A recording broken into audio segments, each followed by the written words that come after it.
Hey friends! Today's video will take you through every step of the Shrine Guardian Seth questline. A journey packed with gameplay details, secrets, and the heartfelt story behind one of Silksong's most meaningful boss fights. Seth isn't just another formidable foe. He's the creation of Seth Goldman, a passionate fan whose life was drastically changed by a battle with terminal cancer. Seth's biggest wish was to meet Team Cherry, and not only did he make that dream come true, but the developers also invited him to shape his own memorable character for Silksong. What you see in the background, the epic Seth boss fight, is the result of that collaboration. While Seth Goldman sadly passed away before Silksong's full release, his legacy lives on forever in the game and in the hearts of all its fans. Let's dive deep into Seth's quest, uncover every detail and explore the powerful lore that makes this encounter so special. Before we start uncovering all the fine details, this is your chance to click away to avoid spoilers. But hopefully you come back to watch this video at a later point in time when you finished Silksong. I've put a lot of effort into this.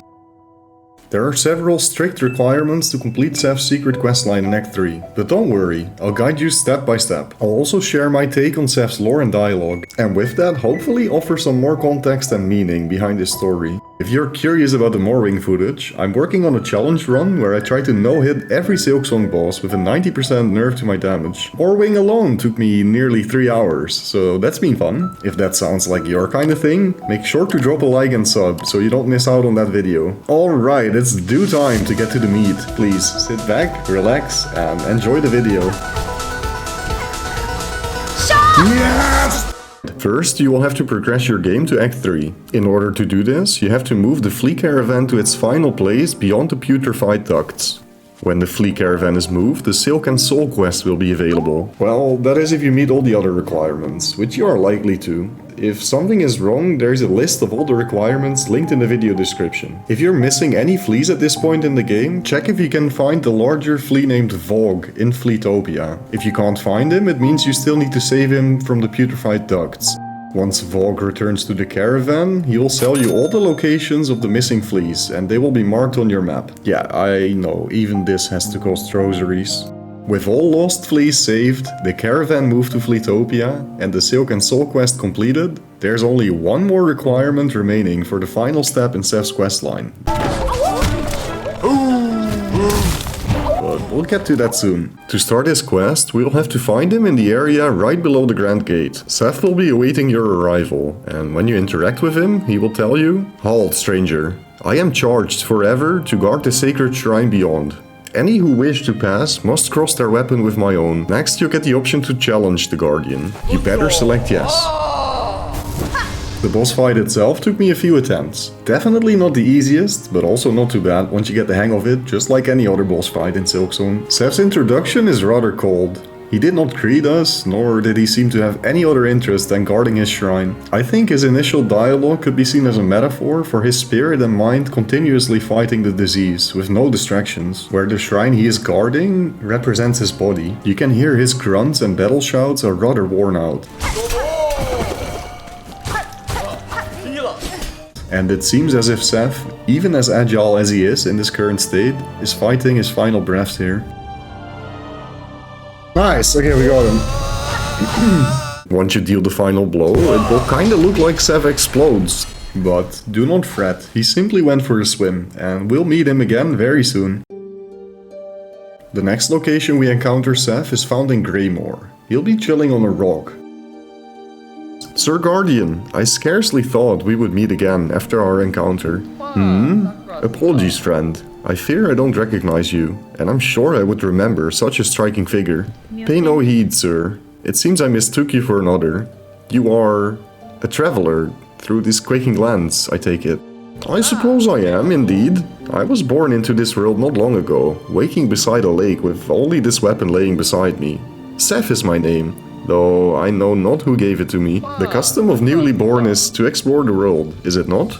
So that is what I have set out to do. I will rest here a moment, then continue my journey. This is where Seth not so subtly hints that they will be meeting again after this encounter. Seth's final line of repeating dialogue reads, "The sharp-faced bugs of these drizzled caves love to swoop and play, don't they? If only I could understand their beautiful language," where he is undoubtedly referring to the fleas. Ow! Surely he's not talking about the monstrosities of Greymoore, right?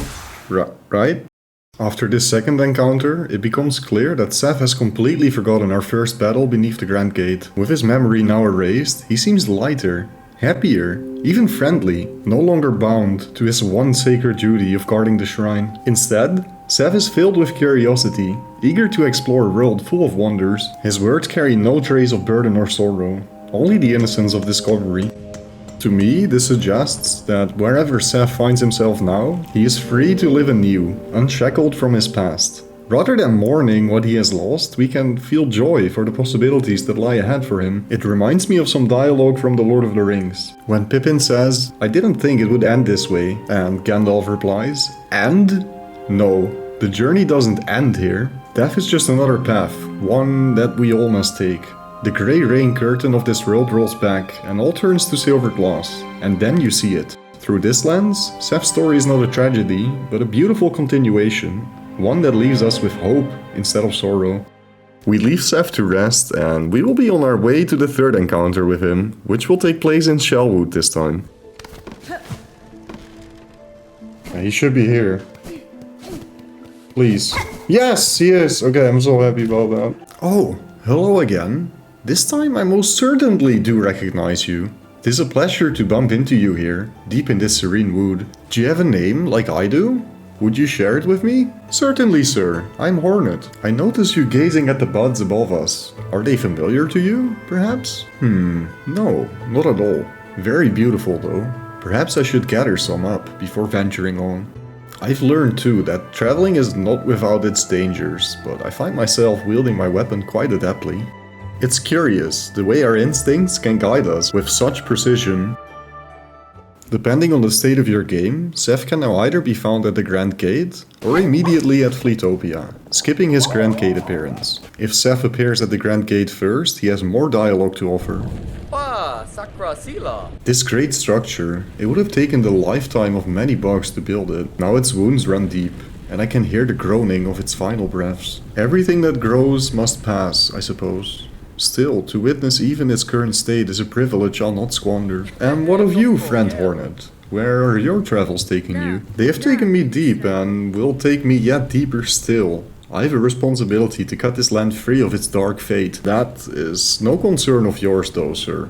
You should continue your own journey, albeit with a claw on your weapon at all times. These black threads, they reach upwards with such a powerful longing. No wonder they can force themselves through even mighty stone.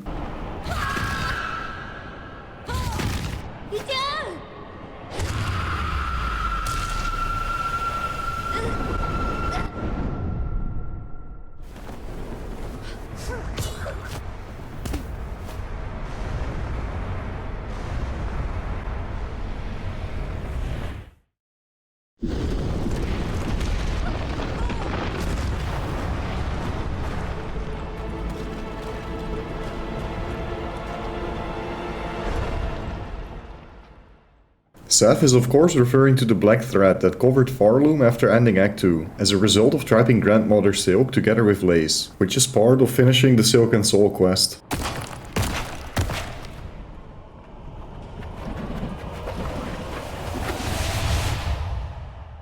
To progress Seth's quest to the final step, you'll have to complete the Ecstacy of the End quest. Remember that final requirement I mentioned that we would get to later? Well, the time has arrived. To trigger the Ecstacy of the End quest in Silksong, you must first find all the flea locations, hence that was a hard requirement. After finding all the flea locations, you want to speak to Flea Master Mushka to get the Egg of Fleelia. With the egg in possession, you want to return to Belhard's Wishwall. There should now be the Ecstasy of the End quest to pick up. Also, important note, if your last bench spot is in Fleetopia, you cannot receive this quest. First, simply rest at another bench and then go to Belhard to pick it up.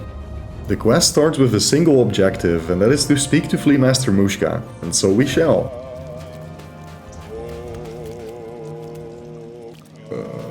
Are you okay, Mr. Mushka? I dirge, I sing, for the end of our old lives. Here at the end of times, our paradise crumbles beneath us. We and friends alike. All will soon be consumed. What other choice do we poor wretches have? Cruel fate leaves us with only one last task. Dear friend, Miss Hornet, forgive us.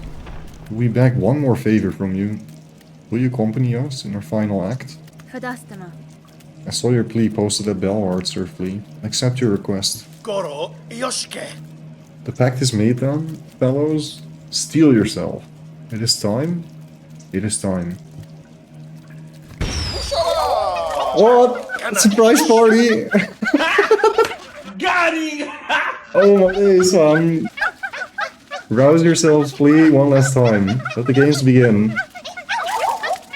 Let the games begin. Man, Mushka really got me good there. I was fully expecting the worst of the worst. To complete this quest, you'll have to beat all of the Flea Minigames high scores, which can be seen on the scoreboard. The first time you play the Flea Minigames, these scores can seem quite intimidating and hard to beat. But once you get the hang of it, it really isn't that bad. Let me show you why. It also helps that these minigames are extremely fun to play, at least I think so. There are 3 different minigames at the festival: Flea Juggle, Flea Dodge, and last but definitely not least, Flea Bounce. How? Like, what is wrong with me, bro? Wait, I'm gonna look at myself in the mirror, man. Give me a sec. Looks like this dude could use some guidance. Let's help him out, shall we? So, for this first minigame, the Flea Juggle, it is recommended to make a small jump upwards directly below the fleas and then strike while they're upside down. This will increase their airborne time and make them move upward more. A simplified strategy without the jump can also be used, which is what I'm doing right now. Note how I always try to hit the fleas as much towards the middle of the platform as possible. Try to aim for the exact middle of the bell helmets. You also have to watch out for the varying speeds at which they fall and pay attention to which one is closest to hitting the ground first. If you always keep the right order, there are very little surprises and you just have to learn the dance. Also keep in mind that less is more here. If you frantically move around, you'll fall off the platform and you'll be disqualified. Oh crap. Try to only do the necessary movements and take it slow, take it one flea at a time. There are 2 special fleas, one with heavy bones that falls real fast, and one that is geeked up on the good stuff. Holy, he went far, what the frick? Really, they're not that tricky. I'm sure you'll have the timing down before you know it. You'll have to use your dash a lot here, and don't forget you can also attack to the side to hit the fleas, which is useful if you need to hit one at the far end of the platform. The hitbox is more forgiving than you think. The score to beat here is 30, which is fair. The next minigame, however...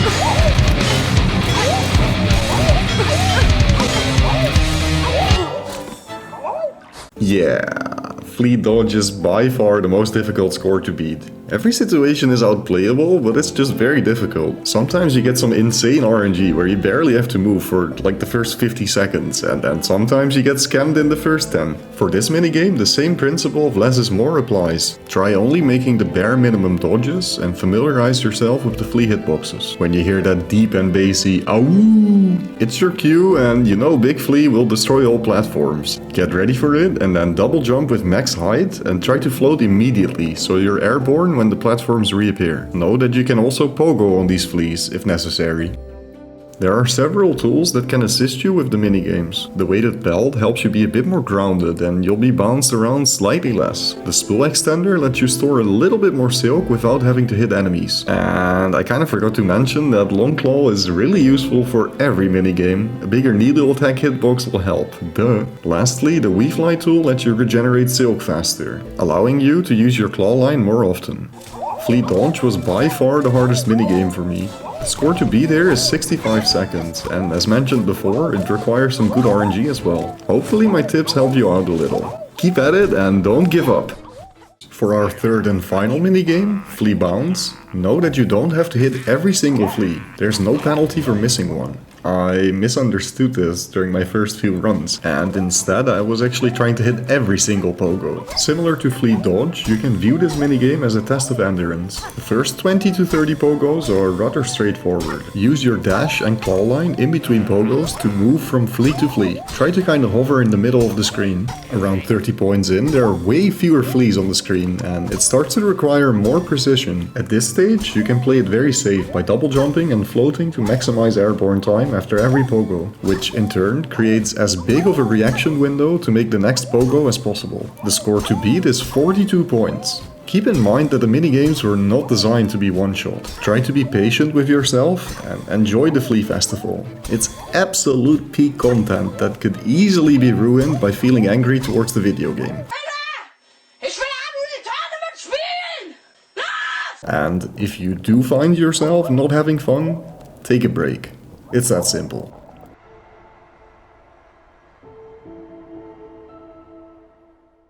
Once you become the champion of Flea Juggle, Flea Dodge and Flea Bounce, you can claim your title and reward. Go back to Flea Master Mushka and speak to him.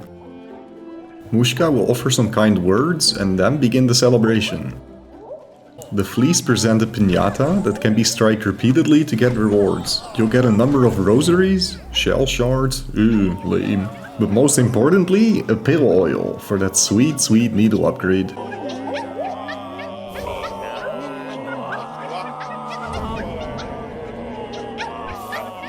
So now what? All minigame high scores have been bested. Also, why exactly was this a requirement for Seth's questline in the first place? Yeah, right, about that. I'm sorry to be the bearer of bad news, but Seth, you know, Seth's built different. You think you've just impressed yourself? Well, it's time for a reality check. Greetings, Seth. It is a welcome surprise to see you here amongst these festivities. Hello, hello. Yes, my wandering was long and I began to fear I would meet my end in those sticky swamps below. How lucky I was to stumble upon the home of these friendly revelers. They said I could be a flea here with them, so of course I agreed. Seems as good as a place as any to call home, at least for a time. Now I just need to grow a little fur and sprout some wings, eh? Have you tried your claw at the games? Rollicking good fun, don't you think? I wonder if I could score a little higher if I tried again. Wait, what exactly does that mean, Seth? Let's have a look at the scoreboard. Try again? I told you, Seth's built different. He has bested all of our scores, and no marginal gains either. Can you imagine? This was his first try at all the minigames. Please, Seth, this is enough of a challenge already, thanks. Looks like we have more Flea games to play. Beating Seth's new high scores took me well over an hour. Let me show you my best run for each minigame. We'll skip the first half since I've already covered strategies in detail, but here's the most intense part of each run leading up to my best scores. And if you do want to watch the full uncut versions, those are up in my vaults.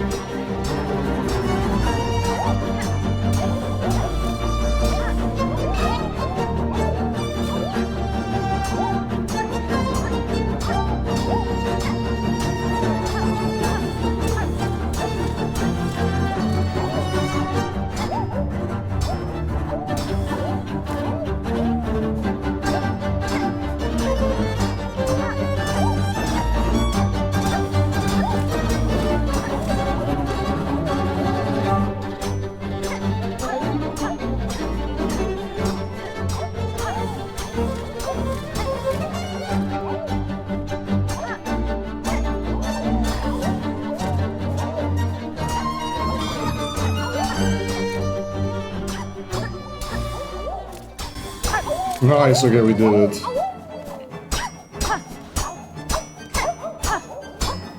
I don't even care, it's fine. My final score being 58 barely makes it past Seth's 55, but Flea Juggle is finished.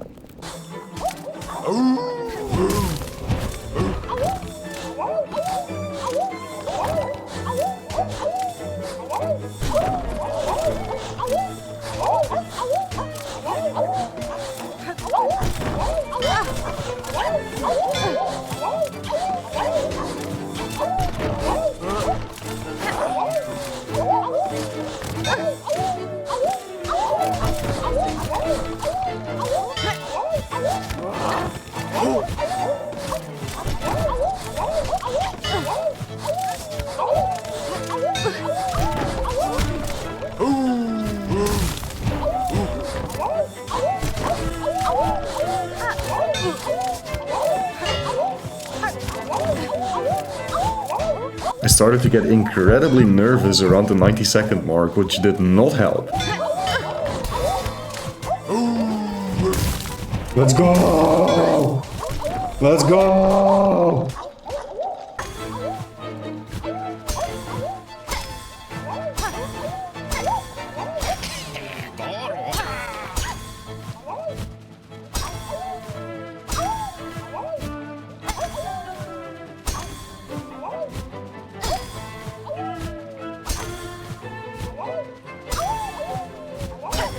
Holy shit! Oh, the save!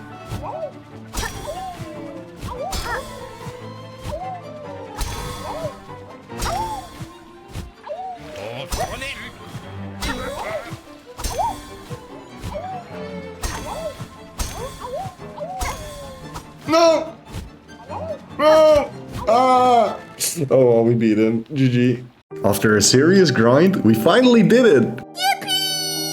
We've taken down all of Seth's ridiculous high scores. 58 in Juggle, 101 in Dodge, and 76 in Bounce. Honestly, I know I'll be back to push these even higher, but for now, Seth's challenge has definitely lit a fire in me. Let's check in with him and see what he has to say about our performance. Well now, how brilliant! In all these fine games you have matched my scores and more. What wonder to be here, and able to witness the display of such profound talent. Besting your scores proved as an immense challenge, Seth, and yet you seem to have achieved them yourself with relative ease. You flatter me, but yes, my own aptitude continues to surprise me. So many skills I cannot recall learning, but do not underplay your own achievements, for they too are significant, inspiring even. In fact, for my deep respect, I insist you take this small medallion. I found it within my belongings, and know not where I came upon it, but it has a most pleasant sense. Let it serve as a marker of friendship. I feel has only just begun. Thank you, Seth. I shall keep it close. This is where you receive one of the 9 mementos in Silksong. Seth's Guardian memento reads, Aged Medallion of the Wanderer Seth, a gift given in respect of great skill. The memento can be displayed in the home, which is of course your bell home. Note that these are not required for 100% game completion. When we speak to Seth again, he tells us, your achievements in the games are inspiring. In time I may have to challenge those impressive scores. No, Seth, please no. Just kidding, as I said earlier, I'm down for another session. With this being the final line of Seth's repeating dialogue, it marks the end of his amazing questline. Could this be Team Cherry hinting at a potential minigame expansion during one of the DLCs? Man, what a story, what a questline. To me, he's already the most memorable character in the game, not just because of his special origin, but also because of the depth and humanity he brings to the story. Seth's journey is one of resilience, hope, and the lasting mark one person can leave, reminding us that even in games, the most powerful moments come from connection and meaning. Through his questline, we see more than a challenging boss fight. We witness a celebration of life and legacy, the strength to face overwhelming odds, and the courage to embrace new beginnings despite loss. Seth's story stays with us long after the battle ends, a testament to how games can honor real people and their enduring spirit in ways that truly touch the heart. Thank you so much for watching the entire video. It's been incredibly meaningful to create this content, and I really appreciate the time you spent with me. If you've enjoyed your stay, please consider leaving a like and subscribing. Gotta tickle that algorithm. Also let me know who your most memorable Silksong character is and why. Oh, and the no-hit 90% damage nerf boss video. Oh my days, we actually did it, dude!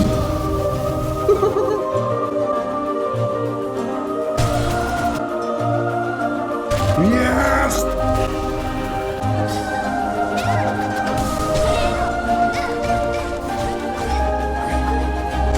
Yes! Okay, there it is. Well, I'm doing all the attempts live on stream here on YouTube and Twitch. Feel free to stop by and come say hi sometime. I've got plenty more Silksong content coming your way, so I hope to see you again soon. Until next time, take care.